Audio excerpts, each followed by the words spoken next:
There's so much connectivity within art and even like the big artists of today as well. You look at their work and you can feel their passion, you can feel the emotion, and that is so powerful. And it allows you to communicate freely beyond any barriers that you may have. If you've given them that creative thinking early on, you're building that foundation for life.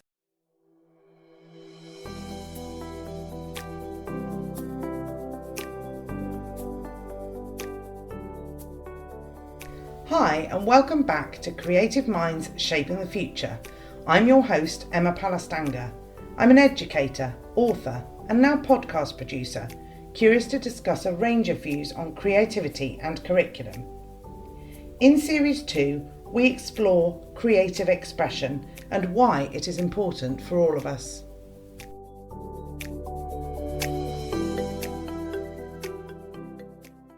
Natasha Nechat-Murphy is a dedicated and experienced primary educator with a first-class honours degree in primary education studies. Her career has taken her through various roles, from nursery nurse to SEN support assistant, teaching assistant, and now primary tutor. She has contributed to published books and online magazines, sharing her insights with educators and parents alike. Drawing on her unique blend of classroom experience, research-driven insights, and a deep commitment to empowering young artists, she crafts art curricula to inspire creativity and nurture a lifelong love of the arts. Her dissertation, an investigation into the attitudes and practices that shape children's art and design experiences in the early years classroom, focuses on why art should begin in the early years and asks whether an increase in age means a decrease in art interest. So, hi Natasha, welcome, and thanks for joining us on Creative Minds Shaping the Future. I can't believe that we're already on the second series.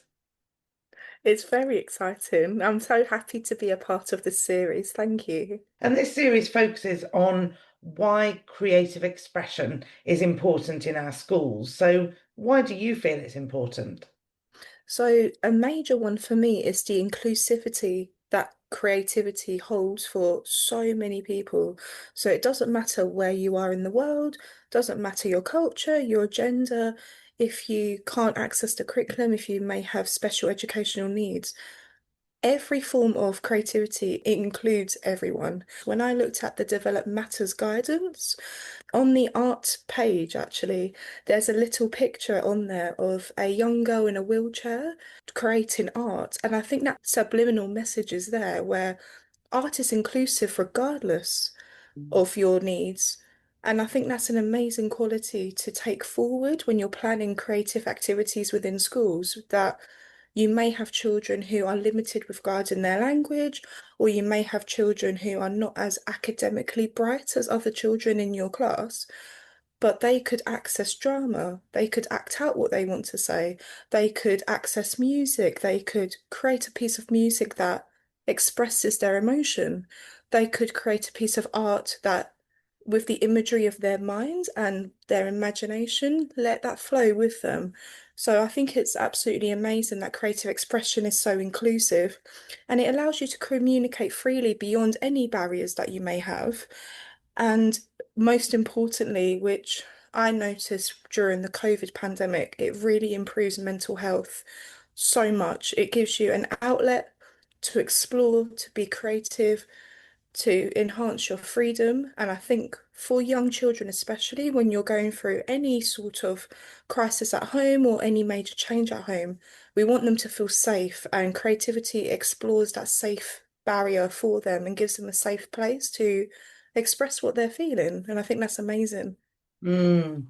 There's a couple of things I put down there. Sort of art therapy was one when you talked about the mental health. Lots of practitioners help children and adults alike, actually, to get those feelings from the inside to the outside through art. Uh, Most definitely. Art therapy is so effective because even in the schools I've previously worked at, there was a program called Thrive, yeah. and that also built upon the art therapy idea as well, I want to say. Because even the children in those sessions that I had, they could explore any option they wanted to regarding how to express what they were feeling, express anything that they may be focusing on too much in their mind that's given them stress. And a lot of them wanted to paint, to collage, to create their own sculpture. So art therapy was also incorporated in that program as well, and it was highly effective too. I think it also meets the sensory need. When you were talking about paint, I was imagining sort of putting my hands in that gloopy texture or spreading Yes. it on the page with a thick paintbrush or even or watercolors with a very thin paintbrush. Just the sensation of the extension of your hand. As you're saying, as a sensory experience, like, of course, young children, you may not be able to get them speaking in full sentences at nursery age, you know? It may be a couple of words here and there. So to allow them that sensory opportunity to access and explore the world around them is phenomenal. It heightens all their senses. It gets that brain development working too, which I think is extraordinary. Like, it holds so many values that you can work with and incorporate within your lessons or anywhere within the school life. Absolutely. And you talk there about young children in early years, but I'm also thinking about children with complex learning needs who perhaps don't have the tool of verbal communication, Yes, and they can gain so much from that sensory input of art, whether it be a way of communicating or just that freedom of expression, or even just meeting their sensory needs. So I think you're right about it being so inclusive. I also remember a child called Gemma, and Gemma, you'll know who you are if you're listening, who struggled with academic studies in school. Maths and writing were really tough for her. But my goodness, was she an incredible artist and has gone on to pursue art in her later life as well. And she excels in that. that's fantastic because at least then she probably felt art was her safe place too. That was probably her opportunity to really explore, really let her creative juices flow, let her imagination run wild, where English and maths can be very limiting because, of course, with the curriculum, there is a program you follow for young children, any age actually. Could feel very limited by English and maths, especially if they're suffering with learning difficulties such as dyslexia as well, to be fair. It can be very challenging for them. So you'd have to look at other methods such as a voice recorder or getting them to act out what they're thinking. Whereas at least with creative subjects such as like drama, music, and art, it gives them that outlet to actually show us what they're thinking, show us their imagination, show us their ideas without any limitations at all. I think that was really interesting what you said. And I see the creative arts as, yes, being an outlet and a method of communication, but I also see that it can be beautifully woven into the more academic subjects. Most definitely. Because even in English, you can include story mapping where Ab- they can draw their imagery, draw their story. If they want to add words, perfect, amazing. But it doesn't have to have words. It doesn't have to have the written language there for us to understand their ideas. Exactly. And I think there's people like Dorothy Heffcoat, Drama for Learning is her background, if you like, and also Pi Corbett. They're Yes. both passionate about using drama in learning. And I think it is a great way to get children's brains fired up, their imagination sparked before they begin that writing process. Just gives another form of dimension to the learning, doesn't it? And likewise with art. For example, you're learning about the ancient Egyptians. Why wouldn't you want to create models of the pyramids to show your learning and your understanding? Through that expression, you can use that really as a point of assessment. You don't have to have sit down written assessments. You can see what that child has learned through a role play, through them making, let's make a TV program. I remember years ago, I taught on the Indus Valley, and I had the children take an element of that subject area. We were working, mantle of the expert, Dorothy Heffcoat again. We were working as a company who produced educational DVDs back then. Now it would be a Wow. website. We didn't actually produce the DVD, but each child produced a chapter of that educational resource. and presented an area of the Indus Valley, something about that topic for learning. And they, in that way, taught the others about it. Probably more insightful as well, more memorable for that Yes. child. Yes, I think so. And you give them that purpose. They are the ones teaching the others. Of course, I didn't sit back completely. I would give them the basics, the grounding. But once we'd got the basics, I would ask them to look more deeply into certain topic areas for our educational DVD. I think we even produced a front cover just to kind of get them into the moment that would go on That to our. sounds like such a cool project, honestly. I think not only did they enjoy it, but I enjoyed it. And I really want to spark that in other people, to think of how differently you can do things. It doesn't have to be Dorothy Hethcote, Mantle of the Expert. It could be so many ways, but really get excited about your learning, give children a purpose for their learning, enjoy what you're teaching them, and help them to enjoy it because through enjoyment, you get much deeper learning than rote learning and endless slides on an interactive whiteboard, followed by worksheets. Oh, most definitely. I think sometimes teachers, especially if you're starting out, it depends your learning environment, your school you're at, I suppose, as well as your own core personal values. Mm. Sometimes you can get bogged down with the curriculum and just doing the same thing again and again because you feel it works. Explore, go outside your comfort zone, go outside your thinking zone, and you'll be probably really pleasantly surprised that, okay, something I didn't think would work, like outdoor learning, for example, holds such a range of creative opportunities in itself just because you're moving from the indoor classroom to the outdoor classroom. Fantastic opportunity for them to develop their learning further and take that learning even more outside, you know? And I think that's a wonderful quality. I don't think we should be limited with our indoor classroom and just think, okay, we need to stick to the curriculum. We need to only do computers. We only need to look at textbooks. No, the world is so much more bigger than that. We can go beyond. Like, nothing should limit us in our teaching. I think that's wonderful. Nothing should limit us in our teaching. Brilliant. And I also want to say that when I was an Ofsted inspector, I remember going outside and witnessing children in their outdoor area. You could call it forest school, digging and exploring, and the communication. It was early years again, but the language was there because there was a clear purpose. Can you pass me the bucket, please? I need the spade to dig. Oh, what's this worm doing? They were purposeful points of communication, but it was so vocabulary rich.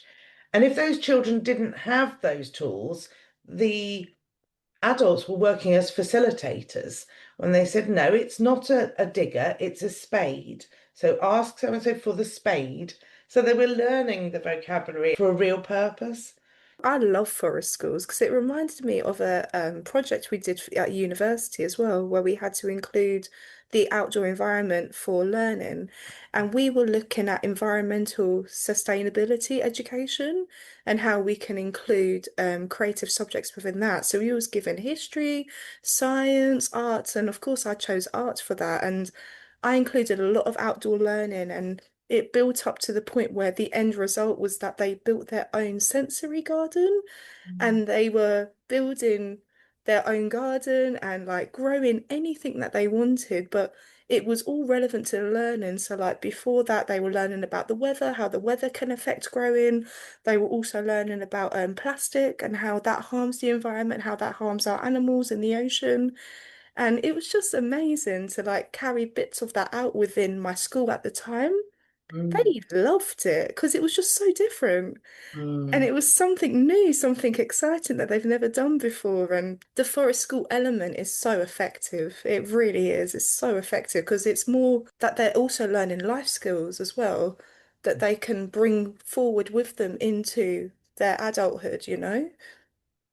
I also think there's a lot of research and discussion around movement with learning rather than sitting still at a chair. Certainly, early years, it's not great for them. I don't think sitting still in one place is particularly helpful for some learners.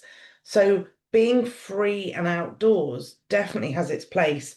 I remember, again, going back to nursery, but also experiences with a range of ages actually.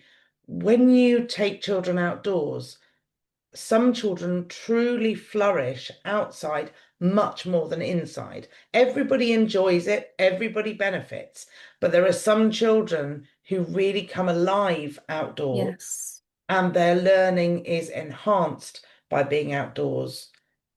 Because you've got, unfortunately, even any country, to be fair, especially with the cost of living and our housing situation, you may have still children who do not have access to an outdoor space. They may not have access to a garden. So really need to utilize our environment as teachers or as educators in whatever facility you may be working in, that our outdoor space is actually so precious. And there's children who would really thrive from that because they may spend all their time at home, not going to a park, not having that outdoor space to explore. And we need to show them that there's so much more out there to learn, there's so much more out there to explore. And I think if we facilitate that very young, we're going to develop the child in so many ways, develop them holistically so they can appreciate the indoors as much as being outdoors, probably like what you're saying, even more appreciative of our outdoor space. I'm a massive fan for experiential learning. If we take those children outside and they closely observe nature, then they can express that in their writing, in their drama, in their art. If they haven't experienced that, it's actually really hard to use it in their own learning. So, Most definitely. taking them outside gives them that opportunity. And it just puts everything into perspective for them that whatever they're learning is real, especially when it comes to like mini beasts. Like a key favorite activity is exploring mini beasts outside with our younger children. Give them the magnifying glasses and give them a little checklist of what animals they could find outside and telling them if they're got any wings, how many legs do they have, their patterns. And then one of our activities was once they took photos, we did a photo activity where they took photos of their mini beast too. And then when they were inside, we got the children one by one to come over and say which one they wanted printed of their photos. And we printed them out.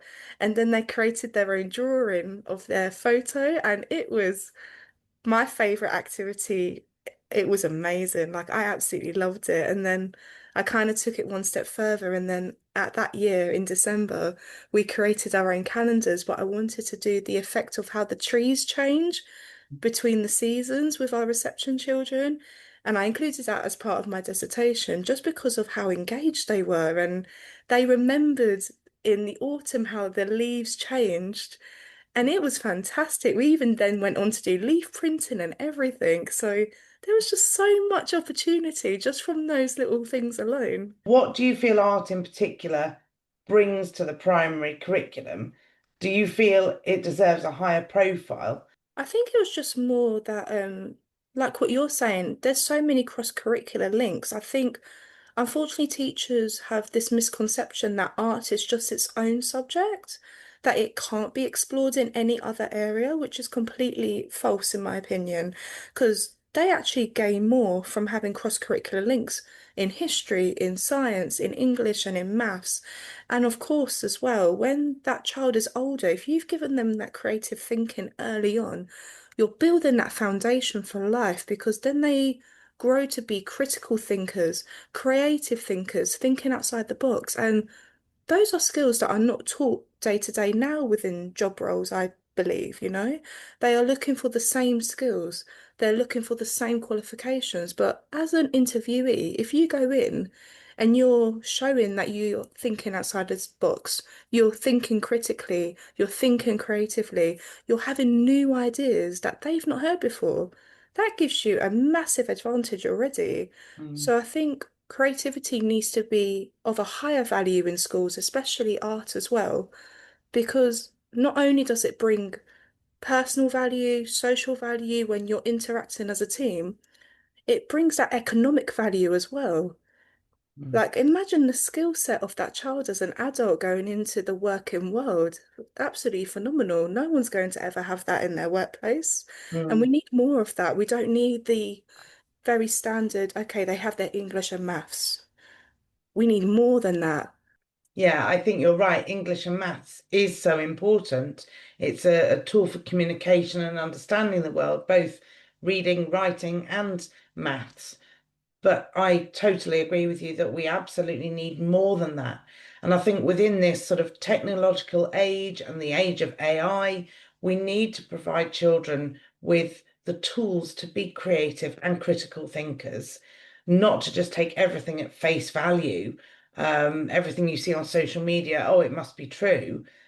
Let's give them the tools to critically evaluate that. Can it be true? Why is it true? I feel as an adult, I'll look at something and I'll say, oh, that's been created with AI. But how would a child know that unless they've Yeah. been exposed to that and challenged to think, why do you think that's been created with AI? Why could that not be real in the real world? It's that problem solving skill as well, isn't it? Because you 100. can't really teach that, I don't think. I mean, you can do activities around it, but I think it's that natural inquiry that a child has. And unfortunately, I think that does diminish sometimes as they get older, but we want them to keep that. That inquiry skill is so amazing because that can be applied to so many areas of their life, not just in the working environment. I think I disagree with you that it can't be taught. I think very much it can. I think there are many, many missed opportunities to teach it. I think that's a really valid point. And that's, I suppose, what I would like to change. I would like us to provide opportunities for problem solving. I mean, the most obvious situation comes to mind is maths. We problem solve in maths. Yeah, But what about on the playground where children have a squabble? Don't always go in and sort it out for them. Say to them, well, what do you think would work? How might we make this better? Or throw them into this situation that I was talking about, the mantle of the expert, um, one method, and say to them, right, we're a business, we need to create this, but we don't have those resources. What could we use instead? So I do think that thinking can be taught in so many different ways. And I think it's that's potentially missing from education today in many circumstances, not in all schools. And on this podcast, particularly in series one, but throughout actually, you will hear so many guests talking about opportunities for creativity and championing creativity as being a really important 21st century skill. So yeah, I think you're right that it's not there currently across the board, but that's what we need to highlight through this podcast, spark the passion for it in others, and bring more of that into our schools, not just so that children are ready for the jobs of the future and to boost the global economy, but also for their own satisfaction. You talked about why art is important. And I think it's important on a personal level, like you said, as well as an academic and for future jobs. most definitely. Because like it even links back to mental health again and that satisfaction within themselves, like to create a piece of art that you feel so content with and so personally connected to, it almost becomes a part of you. Like even when I've created art before, it's you're delving into your personal self. You're giving that part of you away because it's all your ideas that you're exploring, all your decisions regarding the color that you've chosen, the shapes that you've used, your subjects that you have painted or drawn. Why have you chosen that? Like there's so much connectivity within art and even like the big artists of today as well. You look at their work and you can feel their passion, you can feel the emotion in most of their paintings as well, and that is so powerful. Mm. I remember, I'm thinking as you're talking, I'm thinking actually of my dad, who was on holiday and decided to go to some art classes. Now, I'd not been aware of my dad doing art before. He to me was a really creative thinker, a problem solver. He could walk into a building and see, yeah, well, I'll knock that wall down there and build that wall there, and very creative along those lines. But he actually produced this beautiful piece of art that mum and dad had framed and is up on the wall. Oh, And wow. I just couldn't believe it was his. I said, no, it isn't. He said, it is. Look, I've signed it. And he had, and it was just amazing and showed this, I want to say, latent talent, this hidden talent. So I think unless you push yourself, you don't know what you're capable of. That showed tremendous talent and skill from my dad in an area that I didn't know he had that. Because you can become so like limited by your mind as well. Because even when before COVID, to be honest with you, I created so much art, and obviously I created lots more in COVID. But before COVID happened, I was actually quite limited by using one media only. Mhm. I was using just watercolor just because for me it was a preference, it was a skill that I developed within school and later on through life, and I knew how to work with it. I knew how to manipulate it to benefit me. And then when COVID came along, and I think when you're so limited, I was like, I want to explore something else. And that's when I was introduced to colored pencils and acrylic. At first, I hated acrylic because I just felt so limited by it. And even though I liked the texture of it, I just didn't like how it flowed compared to watercolor. Mm. And then with so much research, I don't know what happened. I think I was on Pinterest and I was like, oh, I want to create something different, but I really can't stand acrylic. Like, I'm kind of done. I just don't want to use it anymore. And I can't keep using watercolor. And I actually came across gouache, which is a medium in between watercolor and acrylic. And I was like, this is interesting. I might have to order some. So I ordered just a very small set and they came the following week. And wow, like that was my experience in COVID that I explored a new medium and I then was able to use it on canvas because that was the limitation with watercolor. I can't use it on canvas. And I was able to create these canvases for my mum, who every single time I painted gave me all these requests about, I would love this to be painted and I would love Mm. this beach scene to be created. And I was like, let me surprise her. So I ordered two mini canvases and did them for my mum for her birthday using gouache. And yeah, she still has them now. It's like pride of place and she's super happy with them. But for me, that was a massive achievement because I overcame my fear in a way, I want to say, and limitation of I can only just use watercolor. I'm only skilled in watercolor. I learnt a completely different medium just off the back. That's brilliant. I'd never even heard of that medium. Um, Oh, it's beautiful. You need to look it up. It's such a lovely medium between acrylic and watercolor because it flows beautifully like watercolor, but it lasts longer like acrylic and is able to be used on canvases and different materials like acrylic. and there you've just really highlighted that you were problem solving. You were problem Yeah. because you came up against, well, I'm bored with this medium. I also want to paint on canvas. So how can I resolve that problem? And you found your solution. So I think it shows that whilst art is creative expression, it also involves creative thinking in terms of the problem solving. Most definitely. When you're saying it like that now, I'm like, oh yeah. I Mm, think when you're in that mindset, you don't realize, do you? You don't no, realize. Like to me, I was just very much like, oh my goodness, like I'm really done with acrylic now. Like I used it twice and I just hated the effect compared to watercolor. I just felt watercolor for me personally was so much smoother. yeah. The colors blended more. I didn't get the same effect with acrylic, and I was like, oh. Sorry, I have to say, Natasha, I'm so intrigued. I would love to see some of your artwork. Oh, Do you have a website? I don't at the moment. At the moment, I'm actually trying to set up my own Etsy shop. So I Okay. do have an Etsy shop that is very in the early stages at the moment. So it's called Natasha's Art Studio 24. on Etsy, Okay. and I've put up a few of my artwork there. So most of the artwork that is there are the ones that I created in COVID. So I wanted to sell those as prints because I had really lovely feedback about those. And those particular ones that I uploaded are ones that I feel very connected to. And I actually feel, yeah, these are pretty okay. I'm quite happy with these.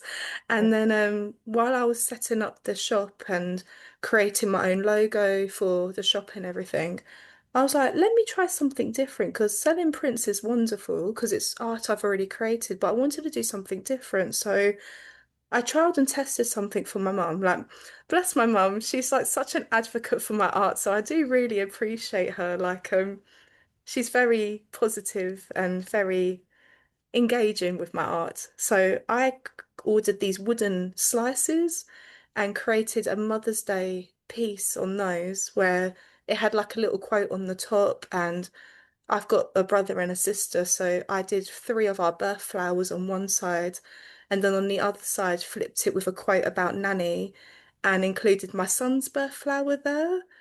So I gave that over to my mum, and she was like, "Oh my goodness, so ecstatic and like so surprised." And I included my little logo sticker on it, and she's like, "This is amazing. I'm going to keep this forever."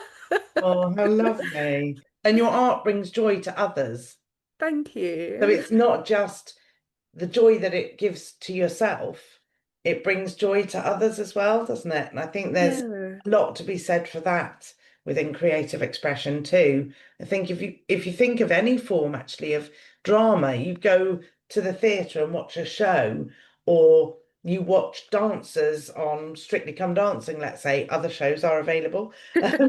But you watch things like that and it brings joy to the people who observe the art as well as those who produce it. Yes. And I think that's a big thing for me. Like, when I was setting up and having the ideas, like I'll be honest, especially before my son was born, I had the idea of my own shop in the pipeline for at least a year. I did so much research because, of course, art itself is extremely competitive industry. And I was unsure whether it was good enough. I was also like doubting whether it would be good enough. So I did a lot of my own research. And then, of course, my son was born. And I was like, I would love him to like look at what I'm doing and feel proud and know that whatever you decide to do, like have your heart with you, be happy and be content in yourself. And that's an achievement more than anything else.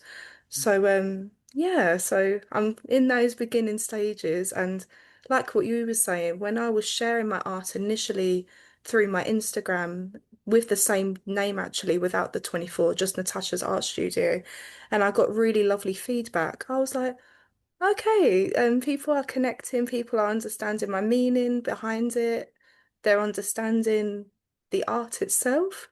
This is pretty cool. I'm happy with this. So fingers crossed, because it's so subjective. Not everyone's going to relate and understand your artwork, which is understandable. There's many artists where I can't relate or understand, but I can appreciate the work behind it, you know?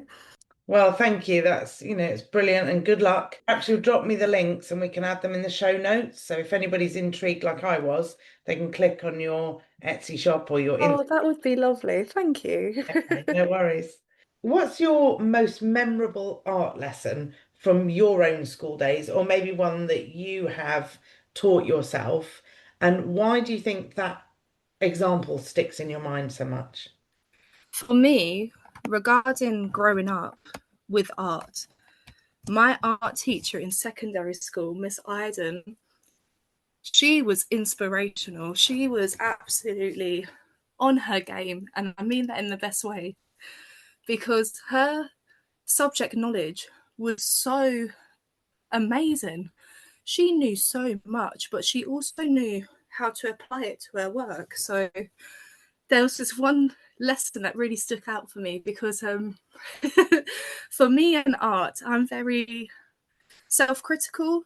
I Mhm. want to say, like, I'm very, very self-critical of myself. So I will find the smallest mistake within my artwork and redo it completely again because I'm not satisfied.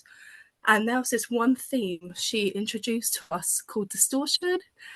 And for me, I was like, oh no, I don't know how I'm going to handle this because, of course, art is so subjective. But for me, I had my own idea of what art is like. And of course, I had a favourite theme.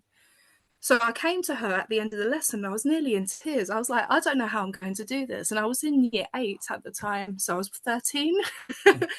And she just kept saying, give it a go, give it a go. And the line that stood out for me was, your mind is your biggest limitation. Nothing else is limiting you here. Your skill set, nothing else. Your mind is your biggest limitation. And I think that actually really has stayed with me Yeah. throughout life because it's true. Like, you can be skilled, you could be creative, you could have this amazing imagination, but if you're stopping yourself and you believe you can't do it, it's true. Your mind really is your biggest limitation. So I went back that weekend, and after many, many attempts, probably over 10 attempts of trying to complete this piece of distortion art, I came back in the following week, and she was so impressed, obviously, with my work. And for me, I was still nitpicking. I was still being extremely self-critical. Like, no, I don't like this part of the detail. I want to do that part again. I'm not happy with the color over here. I want to do this part again. And she's like, Natasha, in life, you need to, yes, be critical of yourself, but you need to stand back and actually realize how much time you've put into things, how Mm. much effort you have put into things. And that is more valuable than anything. And she repeated the line again, Natasha, your mind is your biggest limitation, nothing else. And I was like, okay, fine, fair point. I completely understand. And she was thankfully my art teacher throughout the years, when I did GCSE art, when I did A level art. And I just learned so much from her. And I think what was really lovely was not only her subject knowledge, you could feel her passion for the Mm. subject. Mm. It wasn't a case of, I've just learned this at home a few days ago because I have to learn it. It was almost like art was in her blood. And I really looked up to that. And she was the main reason, in a way, why I got into art, because of the passion behind all of her lessons, even with artists I've never even heard of. But it was just amazing. And I think for me, when I teach art now, I hope to take on all of her qualities that she had when she was teaching me. So I try to come across with my enthusiasm and my interest and my passion, probably a little bit too much for some. They're probably like, okay, we really get that you love art, but I want to inspire people. I want to connect with people through art. And I think she had an amazing way of connecting with all of us, even the children in my class who just really was not interested in art at all. She found a way to connect with them. And actually, as the time got on and we were learning about more different artists through pop art, for example, that really appealed to those Mm. because they're like, oh, it's very different. It's bright. It's almost like a comic strip. And she's like, art it can take in many different forms. And she then connected with another group of children through collage and sculpture. Yeah. And she just had a magical way of teaching through her subject knowledge, through her passion, through her interest. And you can genuinely tell she wanted to be there and that Mm. she loved doing what she was doing. So, no, for me, she is like an absolute standout icon for me regarding growing up with art. I think Absolutely we're, amazing teacher. oh, and I hope she's listening today. What was her name? Miss Iden. Miss Iden. So, Miss Iden, if you are listening, this is all about you and how you've inspired somebody to inspire future generations. So, thank you. I think we're back to kind of connection again, aren't we? She connected with each of you, each group of children, and to enable each of them to connect with art.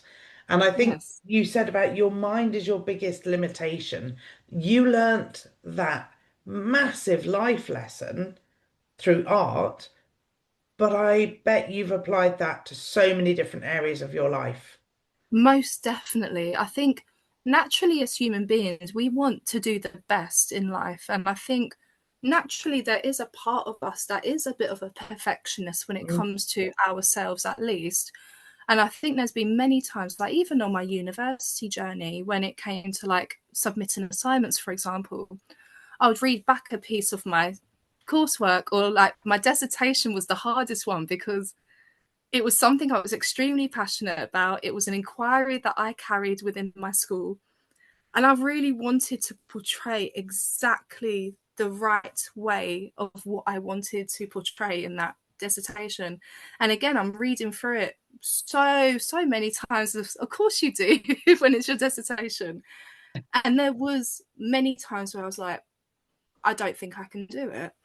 And I then had to really remind myself, no, it's not a case that you can't do it.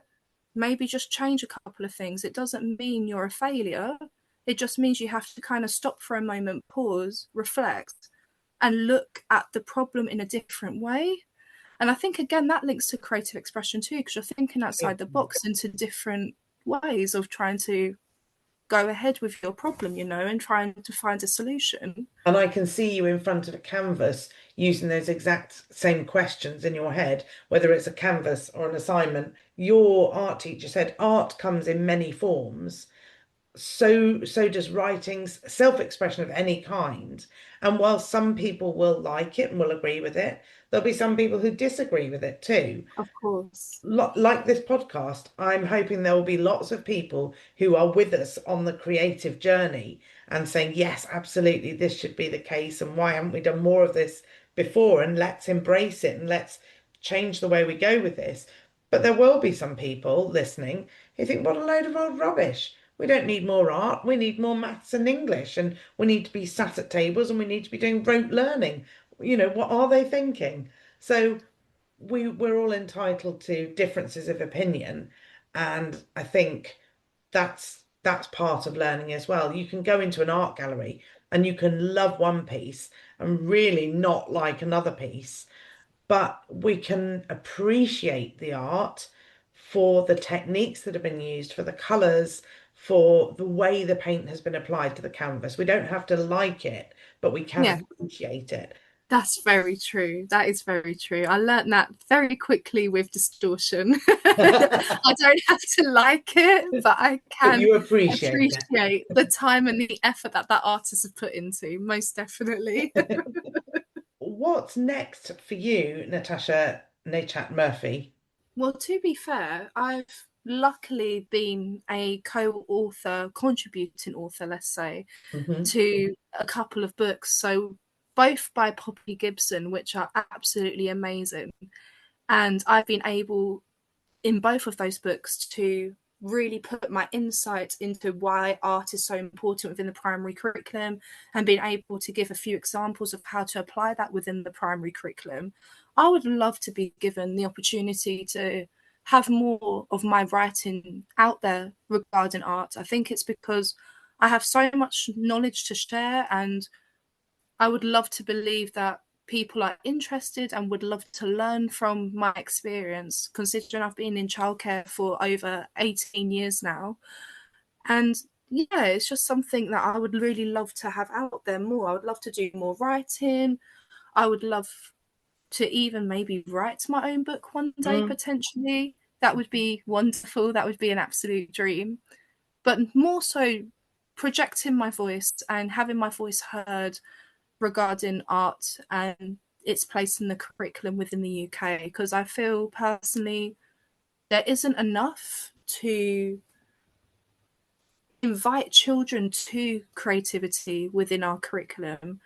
So, yeah, I would love for my writing to be out there more, for my ideas to be put out there more, just so others can learn and feel inspired and be like, you know what, maybe we can reevaluate our curriculum and look at the ways we can inspire children rather than we need to tick boxes over what they should learn. So, no, just really involving my expertise a little bit more within the curriculum, within the world, sharing with educators and parents alike. That would be wonderful. And of course, making sure that like my son is learning through creativity too. But no, I would say the big one is having my own voice projected more regarding art and the curriculum. Brilliant. Well, I hope this podcast is just the beginning of that. I hope other Oh, people thank you. hear you and invite you onto their podcasts and, writing more articles. And I think that the sound of you writing your own book is fantastic. Absolutely. Thank you so much. Get onto the publishers and propose that book. Oh, thank you so much. That's so kind of you to say. Um, and thank you so very much for your time today as well. We've had such an interesting discussion about art therapy, inclusive communication, the fact that art is universal. It appeals to children with English as an additional language, those with special educational needs, and it provides a safe space for the expression of our feelings that words might not feel so safe to children. So, all in all, art absolutely has a crucial place in the curriculum. I hope you've enjoyed our conversation. I certainly have.